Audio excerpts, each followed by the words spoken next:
Salut et bienvenue sur la page James Auto Service. Si vous êtes nouvelle sur la page, n'hésitez pas à vous abonner et à liker. Sur le contenu, vous appuyez pour ne rater aucune de nos prochaines vidéos. Bon, là aujourd'hui nous allons parler de la programmation en automobile. Bon, déjà c'est quoi la programmation? Je sais que le thème programmation est un thème un peu confus pour certains aujourd'hui. Vous devez comprendre qu'il y a plusieurs types de programmation. Bon, on a le clonage des clés. Lorsqu'on parle de clonage des clés, on parle de la duplication des clés. Nous avons la modification de la cartographie du module de gestion moteur. Bon, la cartographie du véhicule, c'est juste ce fichier-là. C'est juste ce fichier dans lequel vous pouvez faire plusieurs modifications. Bon, c'est quelque chose qui n'est pas conseillé parce que c'est quelque chose d'illégal en quelque sorte. Oui, parce qu'il permet d'augmenter les performances du véhicule et on appelle cela le chip tuning. Oui, on appelle ça le chip tuning. Nous avons aussi la réinitialisation de certains systèmes comme le boîtier papillon. Bon, déjà lorsqu'on parle déjà de programmation, on parle déjà de système anti-démarrage. Bon, la programmation déjà, lorsqu'on voit la programmation, on voit le système anti-démarrage. Plusieurs personnes se demandent c'est déjà quoi le système anti-démarrage. Le système anti-démarrage, c'est juste ce système-là qui empêche le démarrage du véhicule lorsque le code contenu dans la clé n'a pas été reconnu par l'IMO. Ne vous inquiétez pas, ça est un peu confus, mais je vous explique tout ça tout de suite. Déjà, lorsqu'on dit que le système anti-démarrage est un système qui empêche le démarrage du véhicule lorsque le code contenu dans la clé, c'est pas souvent un peu, n'a pas été reconnu par l'IMO. Ça veut juste dire quoi en quelque sorte? Vous devez juste comprendre que les éléments du système anti-démarrage, nous avons la clé déjà, la clé qui contient en solution le transpondeur. Nous avons l'antenne de transpondeur, nous avons l'IMO. L'IMO, c'est juste là, l'IMO, quand on parle d'IMO, c'est juste le module d'anti-démarrage ou bien sa boîtier d'anti-démarrage. Bon, c'est juste ce module-là qui contient la puce EEPROM, qui contient le code d'anti-démarrage. Et nous avons aussi le calculateur moteur, encore appelé ECU. Bon, quel est déjà le rôle de chaque composant du système d'anti-démarrage? Quel est le rôle de chaque système? Nous avons déjà la clé qui contient en son sein le transpondeur.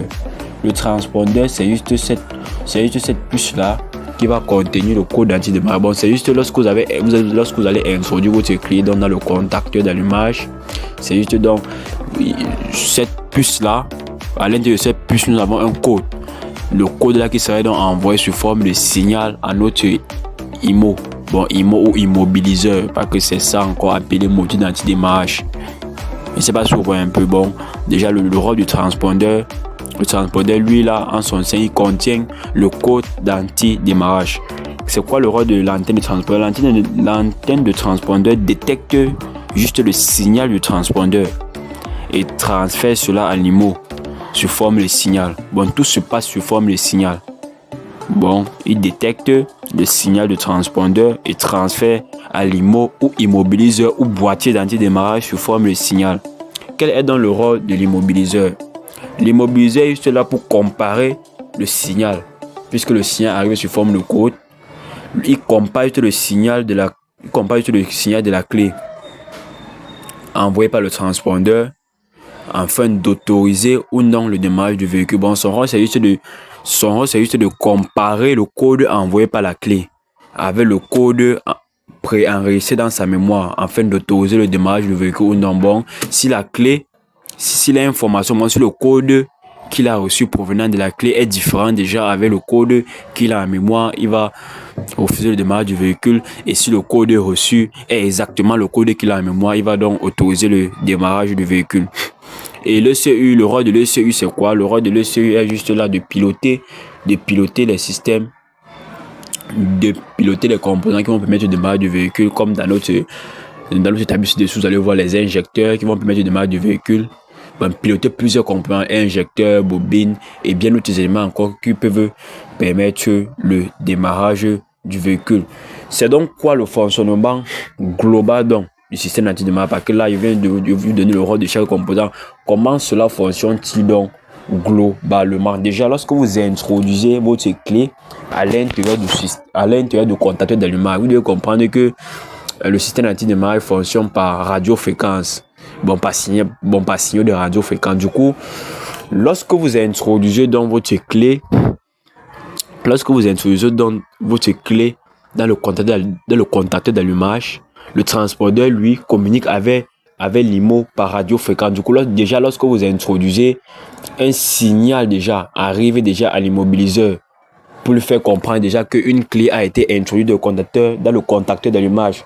L'immobiliseur, son tour, donc, envoie donc un code, un signal, donc, un peu comme un signal de demande, pour demander au transporteur de l'envoyer le code d'antidémarrage, bon, le code contenu dans le transpondeur. Bon, lorsque le transpondeur, lui, il reçoit ce signal à travers l'antenne de transpondeur, c'est donc ce signal donc qui va donc permettre d'activer le transpondeur, puisque le signal arrive par l'antenne de transpondeur. Bon, l'IMO envoie le signal, l'antenne de transpondeur reçoit à son tour, donc il transmet au transpondeur de clés.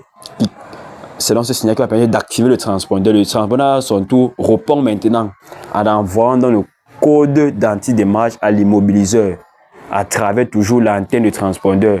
Lorsque le code arrive donc au niveau de l'immobiliseur à son tour compare le code reçu avec le code qu'il a en mémoire afin d'autoriser le démarrage du véhicule ou non.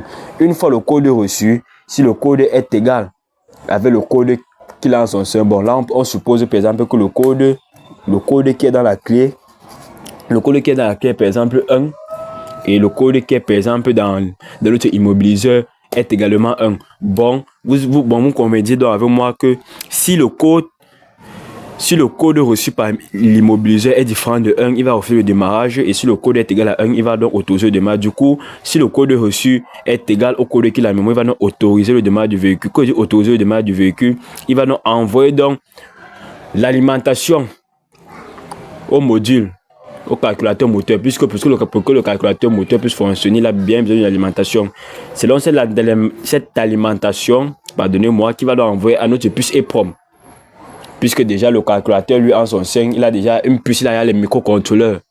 Les microcontrôleurs qui contiennent déjà des programmes afin de piloter tous les systèmes du véhicule, comme nos injecteurs, les bobines d'allumage, bon, tous ces composants-là qui sont indispensables au démarrage du véhicule. C'est donc uniquement lorsque le code est égal au code de la mémoire qui va donc envoyer donc maintenant ce signal-là, bon, sous forme d'alimentation pour dire que bon, le code qui est reçu est bien égal au code de la clé.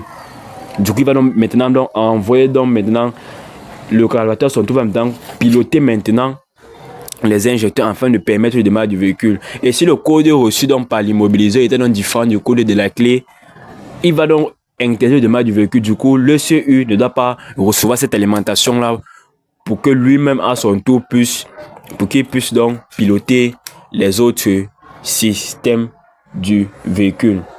Déjà, le système d'antidémarrage, comment déjà savoir que votre système d'antidémarrage de votre véhicule est défectueux? Déjà, au niveau de votre tableau de bord, vous allez constater plusieurs voyants. Oui, il y a déjà les voyants qui vont s'afficher, voyants d'antidémarrage, et ces voyants-là diffèrent en fonction des véhicules.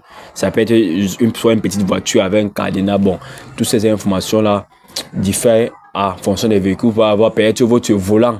Votre volant peut être bloqué. Déjà, vous devez comprendre qu'il y a plusieurs types de clés. Oui, plusieurs types de clés codées, puisque les clés varient à notre plus la technologie augmente, plus les constructeurs augmentent la sécurité du conducteur et du véhicule. Donc, il existe plusieurs types de clés codées. Nous avons les clés à code unique, les clés à code crypté, les clés à code évolutif et les smart key ou keyless go. Déjà, les clés à code unique, ils contiennent déjà, puisque là ce sont les clés constructeurs, dont ils possèdent à leur sein comme compléter la clé à code unique. Bon, le transpondeur, lui, il contient donc un seul code, clé à code unique. Bon, on ne peut pas reprogrammer cette clé pour qu'il puisse démarrer un autre véhicule, parce que là c'est une clé à code unique. Nous avons donc les clés à code crypté. C'est donc quoi les clés à code crypté? Clé à code crypté, ça veut dire quoi? Lorsque le transpondeur, lui, va donc envoyer l'information à l'immobiliseur pour permettre le démarrage du véhicule, ce code donc dans l'immobiliseur va changer après chaque démarrage du véhicule. Bon, déjà après chaque démarrage du véhicule, le code dans l'immobiliseur change. Je n'ai pas dit que le code dans la clé change, le code dans l'immobiliseur change. Le code qui est dans la clé, lui, est fixe. Bon, lorsqu'il envoie son signal crypté à l'immobiliseur, ce code-là change après chaque démarrage. Ça, c'est pour augmenter la sécurité du véhicule. Là, c'est pour les clés à code crypté. Concernant les clés à code évolutif, le code change, que ce soit dans le transpondeur, dans la clé, et que ce soit dans l'immobiliseur. Bon, après chaque démarrage, les clés changent dans la clé et dans l'immobiliseur. Maintenant, les Smart Key ou Keyless Go. Déjà, ce sont les clés avec télécommande. Là-bas, on parle plus de des fréquences. Là-bas, on parle plus des fréquences. Bon, ils contiennent déjà à leur sein déjà le verrouillage. Bon, vous pouvez verrouiller votre véhicule.